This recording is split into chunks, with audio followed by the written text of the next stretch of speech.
Thank you very much indeed, and that's not an introduction to have to live up to.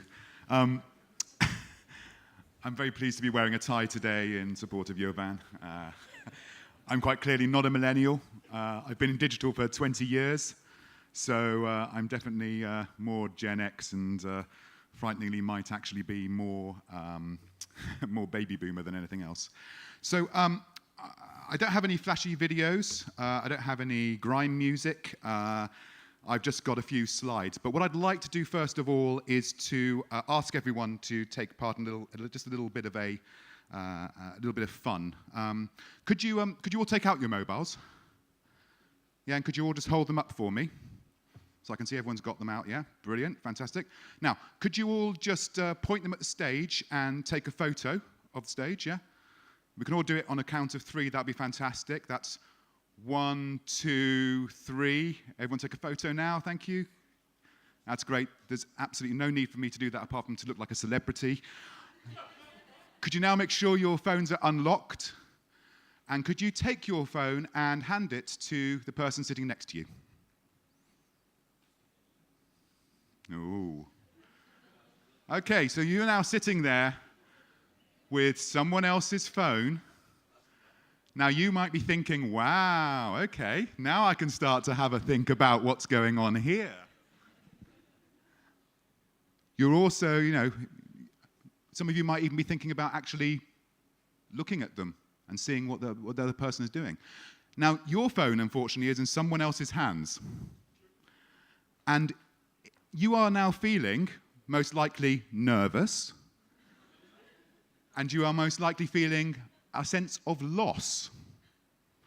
And that's because our mobiles are an amazing extension of ourselves. You can hand them back now. Everyone's happy, everyone's got their mobiles back. Come back to daddy, it's all fine. But I just want to, so, you know, it's 8 years ago. 8 years ago. In fact, probably 7 years ago when you look at the iPhone 3, when it was actually became more mass market. 8 years ago that we started to have this relationship with a device. It is not a device. It is not a platform. This is about an extension of our soul.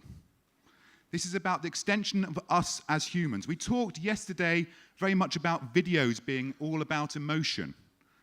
But this is the most emotional platform that we have. And whilst we all sit here today as journalists, as salespeople, as commercial people, we've got to remember that we're all humans. We're not users. We're all humans. And what we do on this platform has the ability to create deep, very, very, very deep emotional connections with people. And that's all happened in 8 years. Now, the velocity of adoption is incredulous. I'll tell you about another velocity of adoption. Is 11 years ago, in a Harvard dorm, Zuckerberg created Facebook. 11 years ago. This is what it looked like 11 years ago. Right? Nothing like today. And now we have a media property or a media platform, a distribution platform, that has 1 billion people coming to it every day in 11 years. Who would have thought that? And who would think the basis is that with mobile, that today we have somewhere in the region of 2 billion smartphones out there. 2 billion smartphones. This light blue area here is what's happening in 2014. The dark blue is the growth. Now, smartphones are looking to be about 4 billion by 2020. Now, that's going to be 80% of all the adults in the world will have a smartphone. Yeah? That dwarfs what's happened with desktop. As Mark said yesterday, you know, is desktop the new print? I'm not going to go there, but it dwarfs desktop. Desktop is not growing. Laptop's not growing. What's interesting is that smartphone by 2020 starts to be the same type of size as TV audience, the biggest mass media out there. So we're talking about, realistically, in 15 years, less than that actually, 13 years, that mobile and smartphones become the largest global medium. That is fast. That is velocity. That is momentum. And it's not just mobile. It is very much more than mobile. In fact, when we look at mobile, we look at the adoption of PCs, we look at the adoption of smartphones, the smaller adoption of tablets. The number of connected devices that are going to be out there in the world are huge, dwarfing what we see in those billions of smartphones into multiple tens of billions within connections, be that in the home, be that in the car, be that in wearables. So we are entering the third age of sort of computers and digitization. Some might call it the fourth, that we had mainframes and then moved to PCs, but I'll take PCs as being the first stage. The second being that we have these amazing computers sitting in our pocket. They're not phones, they're computers.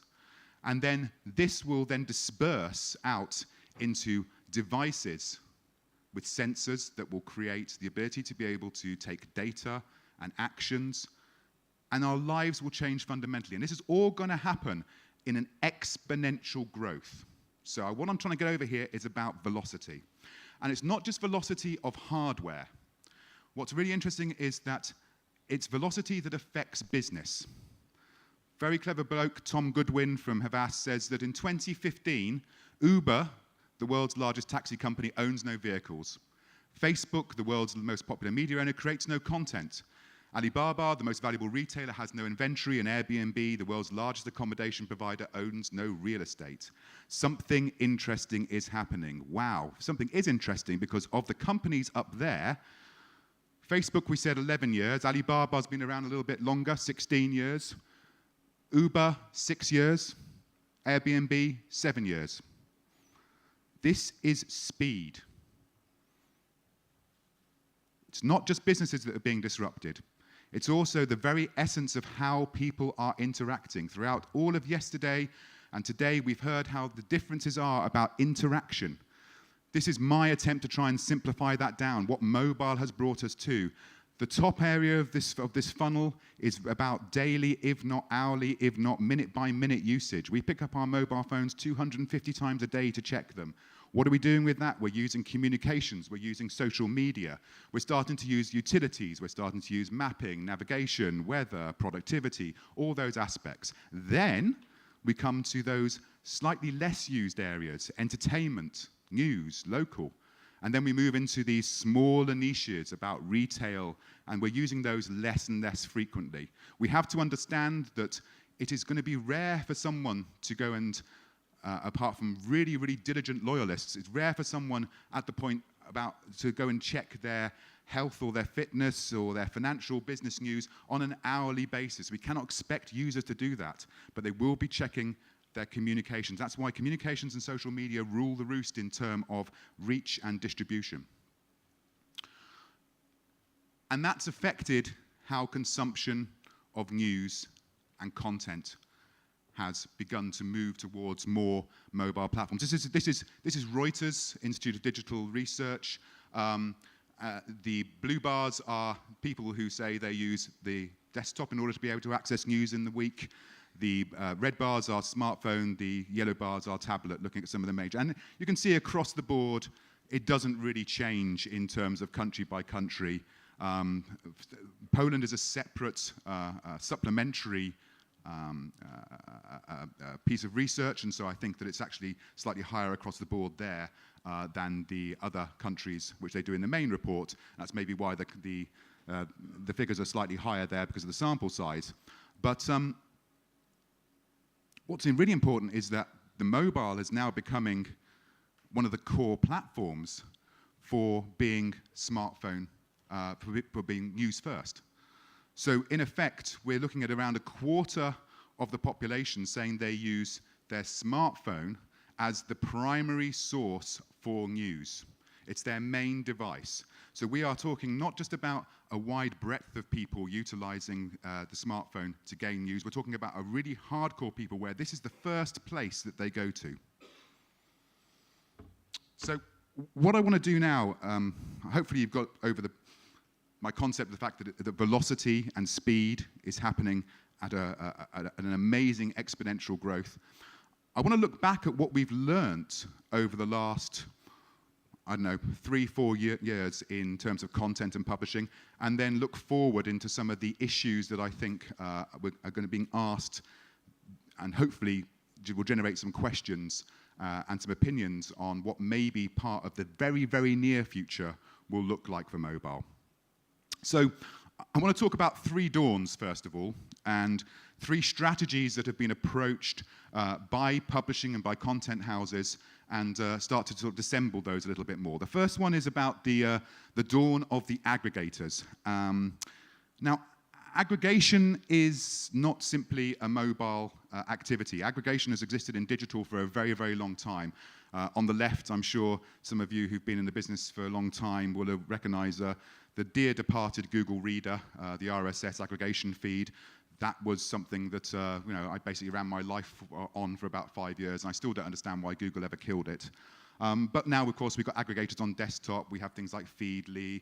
We have things like Reddit. So we've got a situation where desktop behavior, people wanted to aggregate their information into a single source. Now, what we're seeing is a trend that's accelerated within mobile. It appears to be that on smartphone, you go to visit less sources for news. This is what this chart is telling us, is that on smartphone, you're more likely to only use one source for news in comparison to desktop. And in desktop, you're more likely to use multiple news sources per day rather than a single source. So what it seems like is the aggregation aspect of mobile is even more important for users. And I think that's probably down to the fact that although we might talk about the mobile device, that we visit hundreds and hundreds and thousands of different sites, and we install lots and lots of apps per month and everything, when it comes down to it, we probably only use 20 apps a week, and probably only 5 of those regularly. Right? It's quite task-driven still, mobile on that basis. So aggregation is important. I think, when we start to look at what's happened in mobile with aggregators, we've got the desktop guys who have moved directly in aggregation, people like Reddit and likes within mobile sites. And then we have a whole new breadth of aggregators coming in there. We've got people like Flipboard, we've got people like Apple News. And we've even got some of the more traditional social players starting to play much more within the aggregation field. And last week it was very interesting to see Facebook launch Facebook Notify, and I'll talk a little bit more about that later. But very, very interesting in terms of a play there in terms of their news and aggregation. So lots and lots of innovation.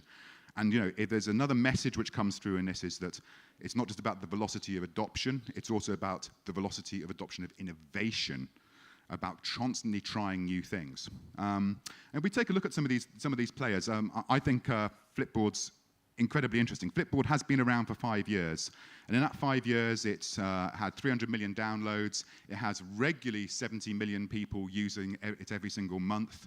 And it gets around the aggregation issue by basically outsourcing that to the community by creating magazines and topics that the community have micro interests. Those individuals who have got great knowledge about that, they leverage that, and they pull together their micro magazine, and you follow those micro magazines. And they have 10 million plus of those type of magazines running at the moment. So Flipboard is as broad as it is deep. But the other interesting thing about Flipboard, and I was talking about this with Mark this morning, was that did anyone have any idea, and shout out if you do, how much, not you Mark, because you know the answer, how much money Flipboard have raised in the last 5 years? No, okay. Do you think it's more than $50 million? Yeah, more than $100 million? Yeah, $200 million, $210 million they've raised in the past 5 years. Okay, $210 million. Now, a lot of that money has been on product development. A lot of that money has been working with distribution partners and working with other content partners. A lot of that money has been in terms of mergers and acquisitions. They bought 3 main companies, of which Zeit was the biggest one at $60 million. But this is considered to be a huge success, but it's also a huge success because it's had a lot of money put behind it. And I'm not quite sure the last time that any of you signed off $200 million of funding for a platform within your organizations. But this is the type of competitive pressure that we see. Funded very, very well in order to be able to give the runway for innovation and for learning to be able to create that success. And of course, what we hope is that that success is going to be completely emulated through with Upday and Samsung with Axel Springer in terms of that type of product which is coming out, and we look forward to seeing that happening in the next few months. Apple News is a really interesting one. Apple News, in comparison to Upday, where Samsung are basically working in partnership to be able to produce that news aggregation service, Apple decided to do it themselves. And what's interesting about Apple News is not because they're trying to do it themselves. I think the service is pretty poor in comparison to most other aggregators out there at the moment. It's the way in which they have built that directly in as a competitive differentiator into the operating system, into the notifications, into Siri, right? So it is hardwired into the device. Now, that's something that Flipboard are going to find very, very difficult to be able to emulate. And in fact, it's creating a competitive differentiation by that. Now, that is the operating system doing that. And when you're facing the operating system doing that type of wall, you have a very difficult task to be able to get around it. And it's not just the operating systems doing this, it's the platforms who are doing this as well. Facebook Notify, in beta at the moment, I think flags two things. First thing is it flags the importance of the notification to Facebook itself. That it's no longer about what you publish, it's about how you distribute that to the audience that are interested in that topic and get it to them at the time, cutting above the noise. And I'll talk more about notifications later on. And I think the second thing is that they are doing that in a way to try and break through the walls already built within something like Apple's OS there, within the direct integration into the Siri and aspects of that. So Facebook are doing this, and so if Facebook are doing this and Apple are doing this, we all have to think about what that aggregation model will mean. Second area, which I think is really interesting, which we can learn from, is the dawn of the summarizers. And I think, some of this was talked about yesterday. It's really quite interesting. At Somo, one of my companies, we helped Nick Delazio create Sumly and do all the front end for Sumly. And that was then sold to Yahoo and became the basis for Yahoo News. And then we have the New York Times with NYT Now, The Economist very famously with Economist Expresso.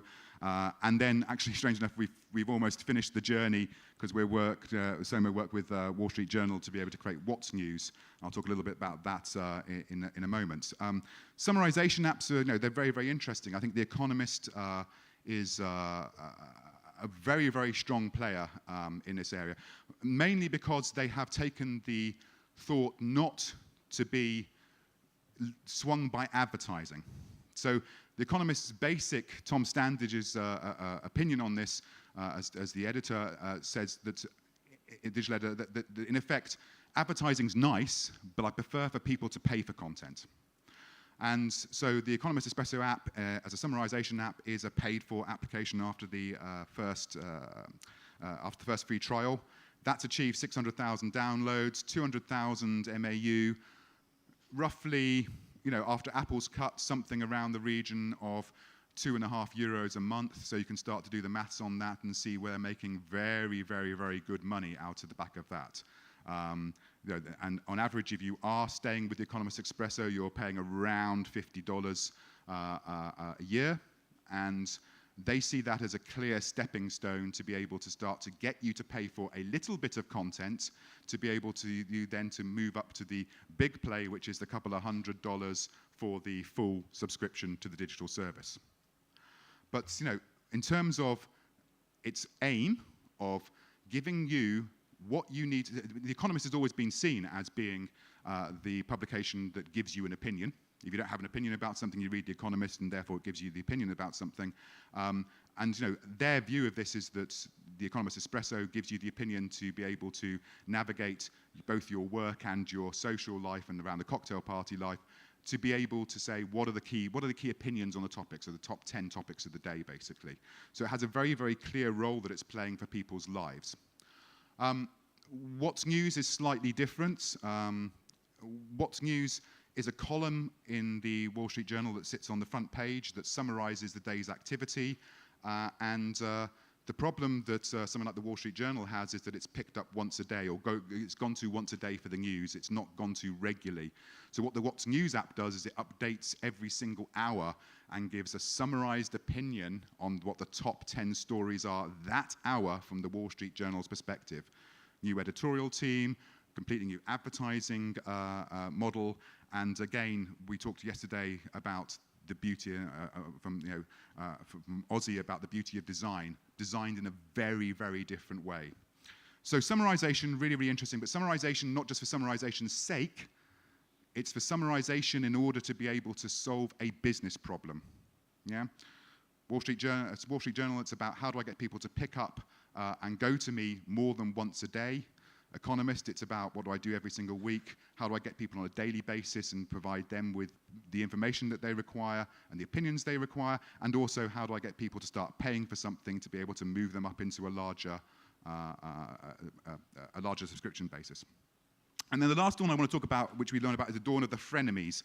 And frenemies, are Martin Sorrell of WPP's word, for those people who are both friends and enemies at the same time. You're not quite sure exactly who they are. And we know who those are, right? It's these guys. It's all the social guys, right? All social is mobile. That's the first thing to say, right? You shouldn't have the difference between sitting here, social and mobile. I think Noise shows us exactly this. Mobile, it might be the delivery platform, but mobile is a behavior, right? It's not about being an actual device, it's about a behavior. And social is mobile, right? So the two are absolutely tied together. Look at all the main social platforms, and you see that 80%, if not 100%, if they're born on mobile, of their time spent is on mobile. And and they've all got incredible scale as well within that. And clearly, I don't need to go through this because we just had a brilliant half-hour presentation, and yesterday, great presentation on the role of social for millennials. But unsurprisingly, millennials look for news, and news being very, very broad in terms of what I mean by that, both entertainment and hard news, much more on social than people who are over the age of 35. So social, obviously, clearly involved in that. And I think we start to see the big debates that are going on, about how the balance of where content is either owned by the publisher or distributed, or in fact then owned by these big social platforms is interesting. Facebook launched a product called Facebook Paper around about a year and a bit ago, and Facebook Paper in fact was how we can show the news feed and content in a much richer environment than within the standard scroll. And Facebook Paper, we were all quite excited by it at the time because it was trying to display content in a different way, but as an application didn't really take off. But Facebook Paper, all of that user behavior that they understood from the usage that they had out of the application went straight back into the creation of instant articles. And it feels that Facebook are being, very, very broadly nice to publishers. You can monetize them yourself. You can link out. We'll actively be pushing subscriptions to you. So Facebook articles seem to be very nice. Now, I just remind people that Facebook also said to every single brand 5 years ago, build your fan base. You can talk to them. They're your fan base. And then they said, nah, we're not going to do that. Cut off the organic traffic, and you now have to pay in order to be able to reach all of the fans that you paid for beforehand. So Facebook can be, Facebook are definitely a frenemy within this, but everyone else follows suit. So Twitter launched Twitter Moments. Twitter Moments is a great example of probably how not to do it with publishers, because it's pretty much a closed ecosystem. Very, very few links out, very few opportunities to be able to monetize in the same way, and is an effect of Twitter's last gasp attempt, I think, to be able to try and create a relevance for people in their lives outside of the following of celebrities and gossip and other aspects of things, and to try and make itself as a real relevance to the mass market for news. but they're leveraging publishers in order to be able to do that. And then, of course, we have things like Snapchat Discover, which is we're seeing amazing stories come out of in terms of the usage of this, but it's a very, very small number of players who are getting the promotion on the Discover channel itself. Everyone else has to just use Snapchat and use the follow mechanism within that. So we can start to see that, that it's clear. We learned again, brilliant from Noise, that millennials quite clearly want to have news told in the way that they want it, and that's what Snapchat's tried to do within the format and the design. And then, of course, let's not forget Google sitting here with their open source project of accelerated mobile pages, which is trying to get that instant articles concept working, but working across the mobile web rather than within an application like Facebook. So lots and lots of opportunities there which start to come into, and the problem is there's so much coming at you, it's really, really difficult to work out what you should do. So I've got one chart which tries to explain that. So I am a great believer in the 80-20 rule, yeah? That 20% of people will generate 80% of your engagement or 80% of your revenue, and in fact that 20% of your efforts will generate 80% of the return as a client. So if we just look at a very simple graph of engagement and revenue, very, very high, and then reach, yeah, you can write the 80-20 rule as a power curve. So in effect, there are a few people over here that will generate the most amount of engagement and revenue for you, and then there is a very, very, very long tail of people that you will gain in terms of greater reach, but they won't have the same level of engagement or indeed the same amount of revenue that you generate. And every business I ever work with, when you look at the data, comes ultimately down to this. Whether you are Amazon or whether you are Coca-Cola, 20% of all people in this world drink 80% of all Coca-Cola. It's frightening. What do? So at the core of your strategies sit your own properties. So right up at the top end of that engagement and revenue aspect is your properties which are subscription focused. Then you've got your core free offering. Then you've got the concept of the innovative type of properties that you produce. So that's like the summarization tools. That's the aspects of trying to broaden your normal reach out.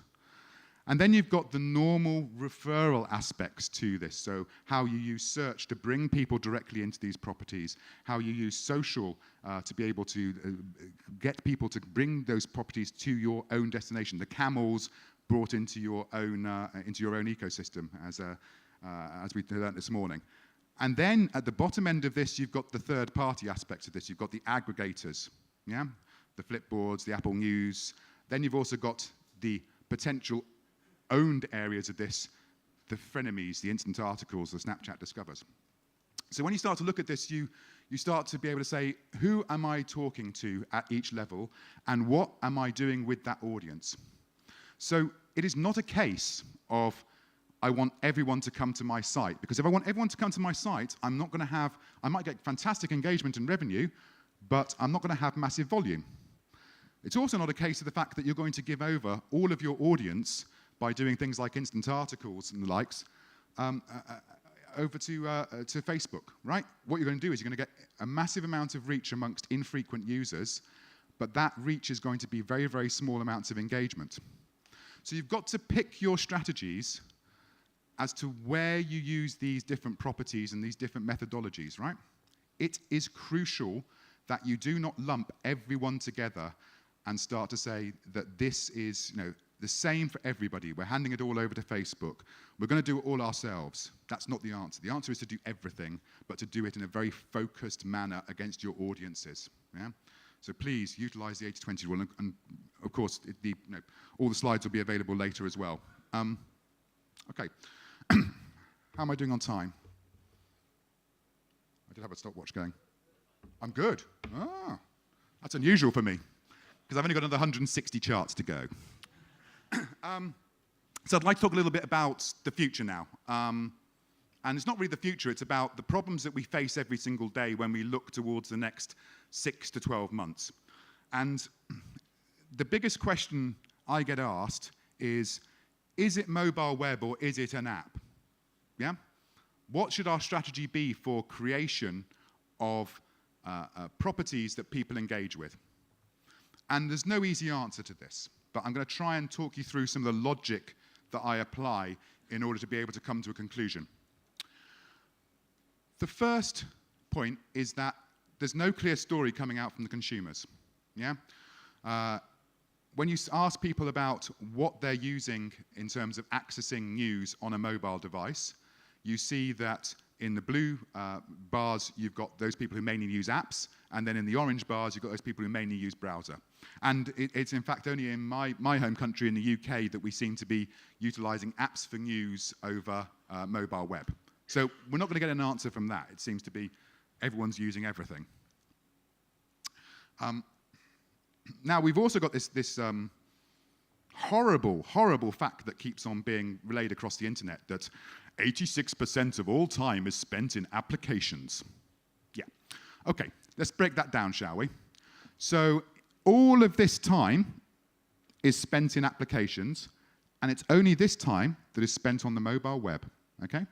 And so the answer from back, which everyone is saying, build an app, build an app, build an app. But when you break it down, a third of all time is spent in gaming, in applications, right?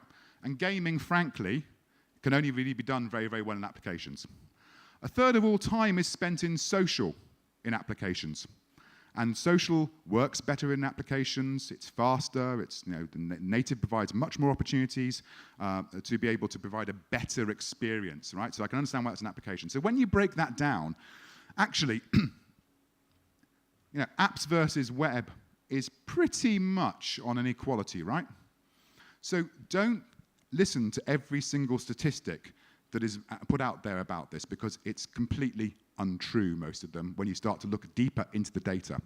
Apart from the ones I'm giving you, which are completely true, of course. So what we then see is that mobile web has a far, far higher reach than applications, right? And particularly in this data which comes from the US. So in this case, the blue bars are mobile web in terms of unique visitors for the top 1,000 properties, and the lighter blue bars are mobile apps, and again, that's for the top 1,000 properties. What's really, really interesting is that you can see over time is that applications haven't grown massively in terms of numbers of unique visitors, but mobile web is growing, growing, growing, growing, growing. And in fact, mobile web is growing at twice the rate of applications. So mobile web has a far, far higher reach than applications. But, strangely enough, on the flip side, when you start to look at that, apps might have lower monthly unique visitors in comparison to mobile web. But surprise, surprise, their engagement reach is far, far higher. So their average time spent on an application is far higher than it is on mobile web. Sometimes at 20 to 1. I was looking, we were discussing yesterday about ONET News. It's 3 to 1 in terms of application versus mobile web. But of course, reach is far, far higher on mobile web. So let's apply that again to our power curve and the 80-20 rule, okay, yeah? And I apologize here for my terrible PowerPoint skills because I can't fill in the pictures as I should do. But in effect, what we start to see is that apps clearly have a role for the really highly engaged but a smaller audience, the loyalists, let's call them, right? And that mobile web has a role for reach for the infrequents. So that is an answer for you, yeah? An answer is that if you want to be able to create a strategy for mobile, and that includes app and web, you have to think about apps for loyalists and for engaged users, and you have to start to think about mobile web for reach and for infrequent audience. And that plays exactly the same on the basis that over here is where Facebook and other distribution and aggregators will sit, yeah? It is rare, very rare, to have an application that has such huge, massive reach in comparison to mobile web if it is content-based, yeah? Applications that have massive reach normally have features and functions that cannot be replicated through the mobile web if you want to use the native stack within the phone itself, like the camera, if you want to be able to do biometrics and payments. That all has to be done through applications. That's why those applications are the ones which get the largest reach. But if it's just the fact where it could be done in web or in app, then it's rare to have an application that really, really takes off on that basis. And your whole journey should be viewed as being integrated, right? So you need to have both the mobile web and your app working together. You need to think about your first point of contact and your first set of engagements happening on mobile web, and then being able to create an application for those people who want to become more deeply engaged with you, more loyal for you. And you need to make that journey smooth. It's not a case of just as soon as they land on the mobile website saying, please, come and download our app. That's probably too early for a first-time visitor, right? But after the third, fourth, fifth, sixth engagement over a period of a month, maybe that's the point to be starting to take them onto the app. So it's not mobile web or mobile app. It's about mobile web and mobile app for very specific audiences.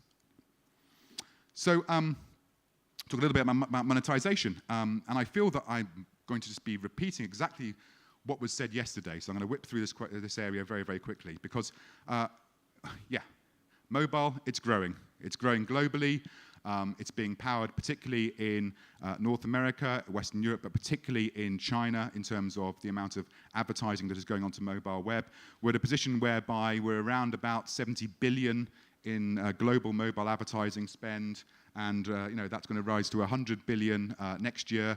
The trigger point on this is the red line, which is the percentage of total digital budget that is being placed within mobile. And 2016, it literally will jump over the 50% mark. So 50% of digital budgets will go on mobile versus traditional desktop. Now, we're not seeing that in every single market, right? Clearly. And there is a big gap of monetization that needs to be addressed through education at client level and at media agency level. But importantly, right, it will happen. There's nothing to say that this won't happen unless another medium comes out in the next 2-3 years that blows apart mobile. I remember 1994. Some of the millennials won't, but I remember 1994. And this was the first banner ad ever, which appeared in Wired's Hot Wired site. And it was for AT&T. And I think it very presciently said, have you ever clicked your mouse right here? You will. And back then we did, because click-through rates were 25, 30%. Have you ever clicked your mouse right here? Today, nah.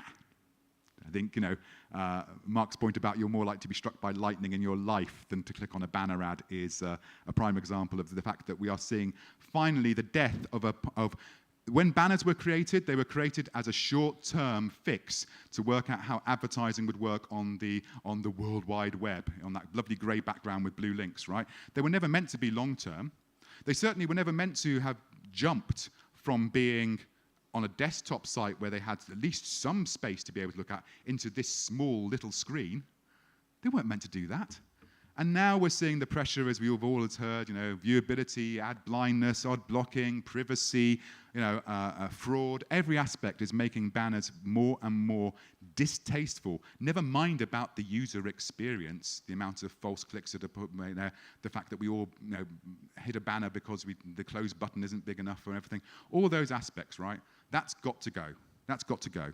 And let me be very clear. When I'm talking about banners, I'm not just talking about display, right? Banners do not equal display. And a great example of that is Flipboard, where they have the premium, full-page, interstitial, every 4-5 pages that you go through. That is a beautiful magazine-type experience that allows the advertiser to be able to give a very, very clear story within that procedure. So when I'm talking about banners, I'm not talking about all of display. What I'm talking about is those horrible little 468 by 60s.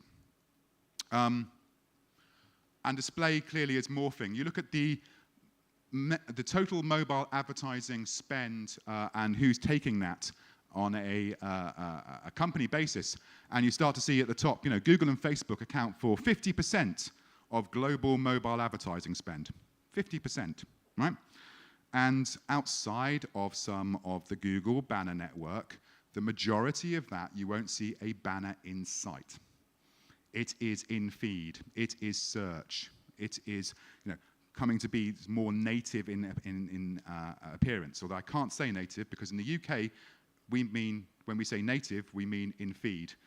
Here, quite clearly, after yesterday's presentation, we mean native being content produced, an advertorial, as we call it. So we're once again divided by a common use of language. But what I mean here is both in feed and native. So clearly, clearly, those guys are doing it right. We're in a position whereby that's what advertisers are going to expect. And we have to educate advertisers. We have to educate clients to be in a position to be able to utilize these mediums. And video, I don't have to say this again because you heard it all yesterday, both in terms of usage. In the US now, mobile now accounts for more video minutes per day than desktop and other platforms such as games consoles. And mobile, they're the yellow bars on top. That's the growth within video advertising as well. So clearly, video is going to be an important way. All of these formats, no matter what they are, no matter if they're native, in feed, if they're premium display or whatever, are all leading us to a conclusion that we have to start telling our clients that this is about telling stories, not selling. This is what you guys do best. You tell stories. You're not talking about buy one, get one free. You're not talking about 20% off promotions. All of these formats are about telling stories. And this is vital to educate the agencies and the clients out there. So 2 more topics before I'll shut up. Notify me. I talked earlier about notifications, right, and the importance of notifications. And we see these often as being a last thought when we start to develop strategies. Actually, if you think about the whole of that customer journey, you think about, we do awareness right at the start, then customers go through consideration and research, then they purchase, and around purchase we're doing the performance activity, and then they become a customer, and then we have this huge, massive amount of money which is spent on CRM, customer relationship management. That whole big area there is the important part which I'm talking about now within the mobile platform, right? The part that we tend to ignore, the part about loyalty, the part about increasing our engagement with a customer base that already exists rather than chasing after a new customer base. So Apple News, link it directly in, as we said. Facebook Notify, the very name of it is talking about the fact it wants to own that front screen, right?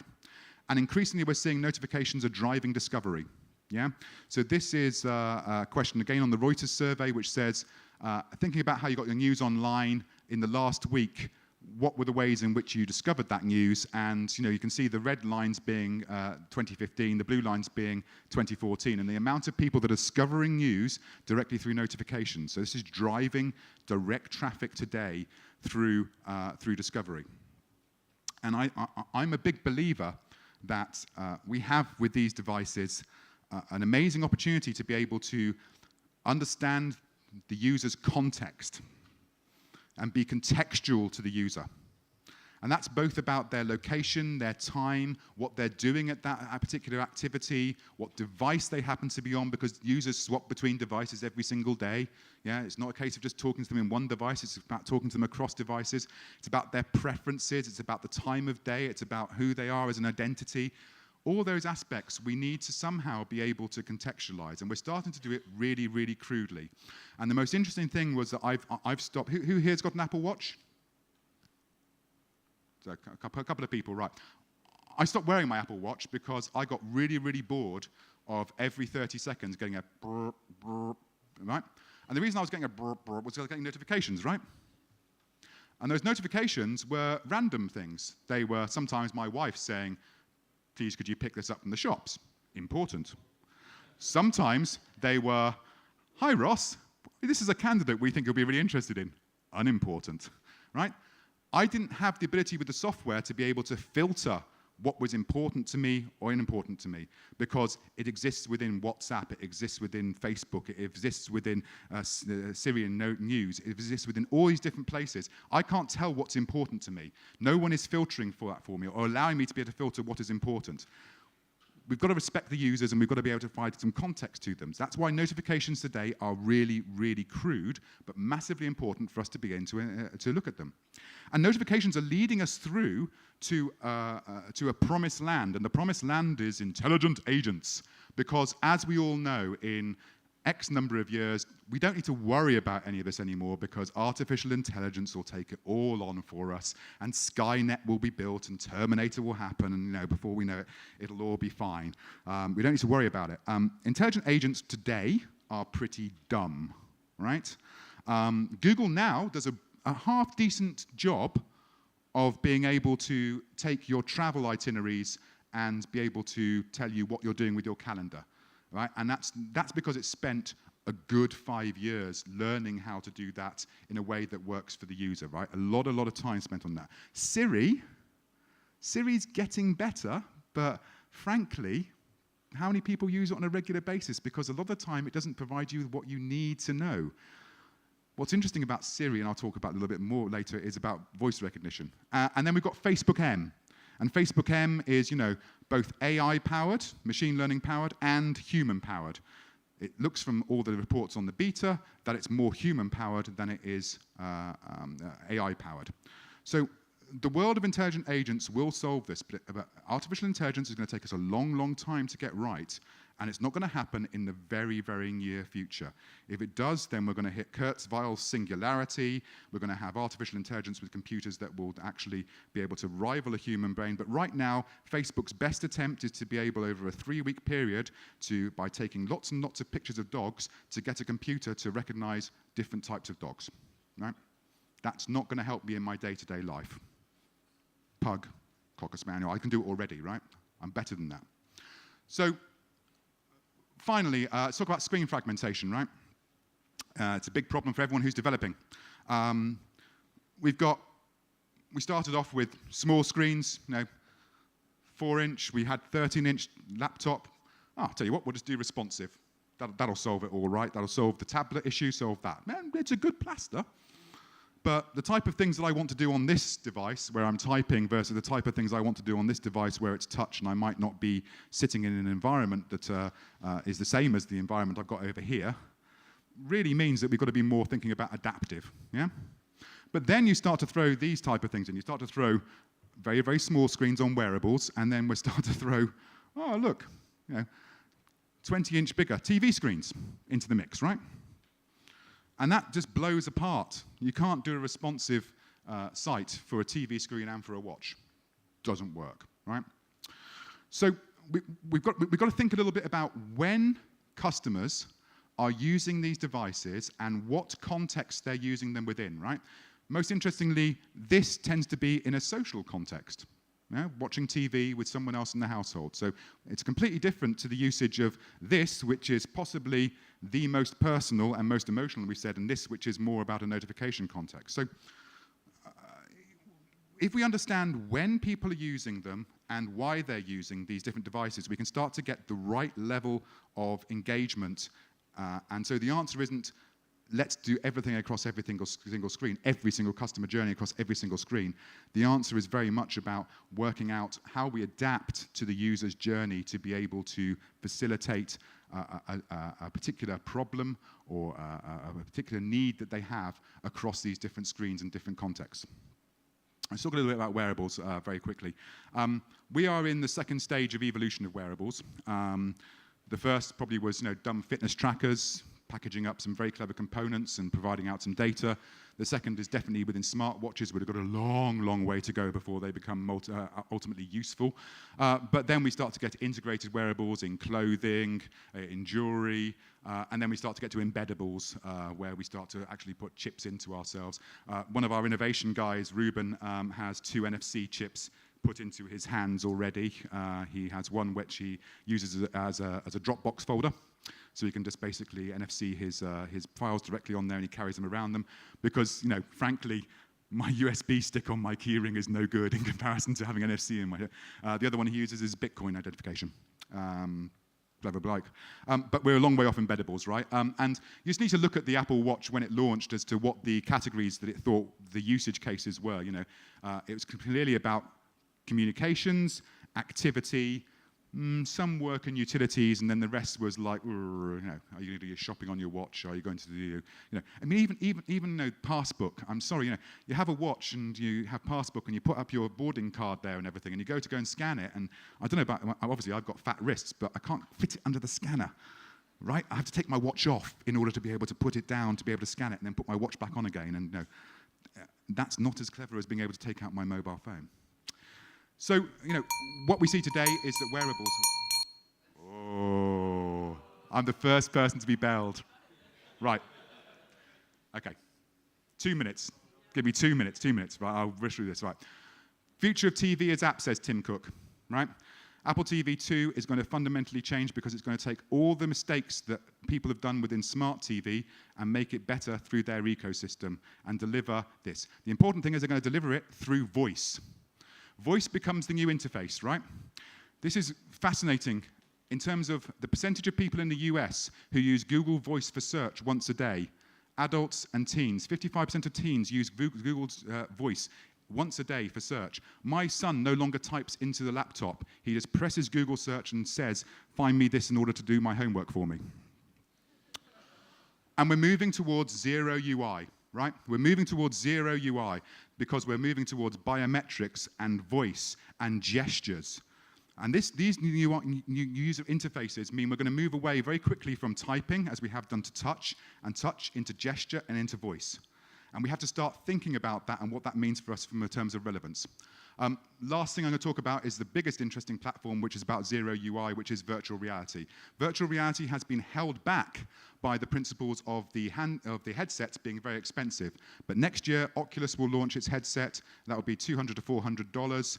And Samsung Gear VR already have a headset out there for $99 that you slip your mobile phone into. Actually, a headset costs absolutely nothing now because Google Cardboard have produced a headset which allows me to be able to see a certain form of virtual reality, i.e. it allows me to be able to orient myself around and be able to see in a 360 environment. And that's now, this is Nutrigraining New Zealand, who are now doing that on the inside of a cereal box. So I can get Google Cardboard and inside of a cereal box. Yeah. So it's not actually about the headsets who's holding things back. And this form of 360 is now pretty much mainstream, right? I don't know how excited everyone is about The Force Awakens, but I am hugely excited about it. I think it's a very, very clever thing for Facebook in order to be able to take that Star Wars and be able to show that on a 360 version. But YouTube has been doing this for a very, very long time. And even Facebook now are not just about putting it out as content, but they are there as ad units. That is really, really important, yeah? So virtual reality, 360 video, really good. Right, summary. It's fast, it's getting faster. I'm getting faster, I'm running out of time, right? Identify your audiences, their journeys, their usage, right? That's the most important thing. If you live and die by understanding your audience better on these there. Design services that embrace the fragmentation of screens. Don't try and push across every single screen. Look at the adaptation which you need to be able to do for that. Don't just think about responsive. It's mobile web and it's app. It's in-feed, native, pre-video, premium display. That's what we need to educate our clients on. That's what we need to educate the agencies on. Personalized notifications are as important as site development in my mind. If you get notifications right, you're going to be in a position whereby you're going to get trust. If you get trust, you're going to be top of the stack on terms of what's on the front page of that mobile. Be prepared for new user interface. That's it. Thank you very much indeed.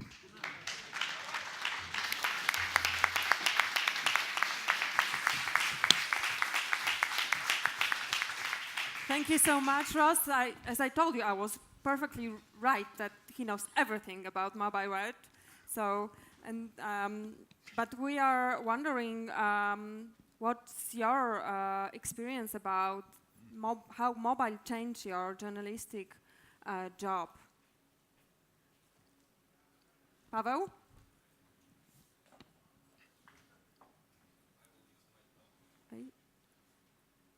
Maybe I will use my time more effectively to ask Ross something than telling about myself. Ross, what would be, because we know and I agree that applications are about engagement and website is about reach, but in your opinion, what should be the difference between the application and between the mobile web? Of course, I'm not talking about the technology side, because of course that it's easier to send pushes and there is better UX and stuff like this. I'm more talking about the, let's say, just the content, yeah? Is it, should it be just the same?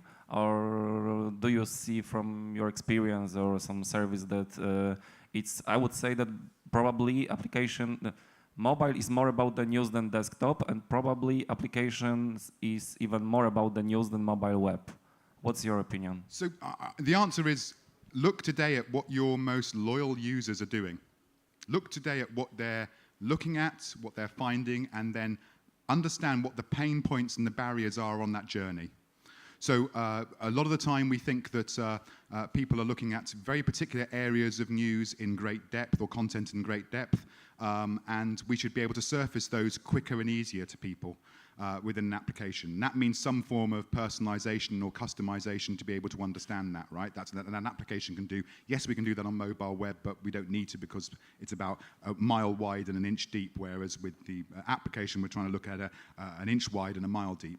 So this is about understanding what your most loyal users, go back to Google Analytics or Localytics or Flurry or whatever might be utilized, and look at those most loyal users who are coming back on a day-by-day basis or coming in for large amounts of time, understand what their journeys are, and then work out how could we make those journeys better. Is it a piece of functionality? Is it about providing them with more options of customization? Is it about us being able to provide more of what they like? And then go and ask them. Now, nothing stops us from going off and talking to our most loyal customers. In fact, actively asking them, because ultimately you're not trying to ask them what you might want to do for the infrequent users. You're going to ask them for people like them. How do I make this service better? And so that's clear. So if you're in and if you orient your application around those loyal users and be able to find the functionality that releases friction and pain points for them and makes the experience better and deeper and broader, you're going to get them more engaged. So it's not just about more content, it's about how they find that content, what type of content it is that they're looking for, and other things that they might want to do with that content. You know, we arbitrarily have said, on a lot of mobile applications, get rid of comments. That's because, people don't use comments. Actively, comments were only ever used by probably, 1% of the audience anyway, and 9% of them maybe, edited that, and then, the rest of the people just consumed it. But that 1% were the people who were most active. Yeah? So it might be that you might want to start to what functions are going to be useful for those for that 1%, that 2%, that 20% of loyalists. I have a question. You work also with our colleagues here in Poland with Onet. What is your experience? Where are the biggest, let's say, changes we need to take care of? Where are the biggest challenges for us to adapt? What is your experience? Maybe not only with the colleagues here in Poland, but in general, the work you do as a consultant. Can I answer generally before I? The biggest, I think it comes back to Mark's presentation, right? And Mark's point about legacy. And technology is really, really simple to get right. We might think it's an absolute nightmare, but technology is pretty simple to get right? We can iterate it fast, we can understand it, we can innovate across it, right? Processes are harder, because processes are a bit like our veins. They're quite hardwired, and we like to do things in certain ways in organizations, right? But ultimately, people and culture is the hardest, right? So of that triumvirate of technology, processes, and people, every single corporation in the world, be they small or large, has a problem with the culture aspect of it and being able to change processes. And that needs very, very clear direction from the top to be able to say, this is our mission, this is what we're going to do. Anyone not wanting to sign off on there's a door, basically. Do this, and we will succeed. And if we get it wrong, we get it wrong. Someone yesterday talked about failing fast, yeah? Failure is not the problem. Failure creates wisdom, right? We learn from our mistakes. If we make no mistakes, then we do not learn, right? And that requires the culture to embrace that as well. So it's totally culture. I think Mark's point about culture eats strategy for breakfast. spot on. Because if you can address that, and believe me, as an external consultant, it's nigh on impossible to do that. But if you can address that from the top, then you've got the position of being able to have some foundations for success in both the processes and the technology on top.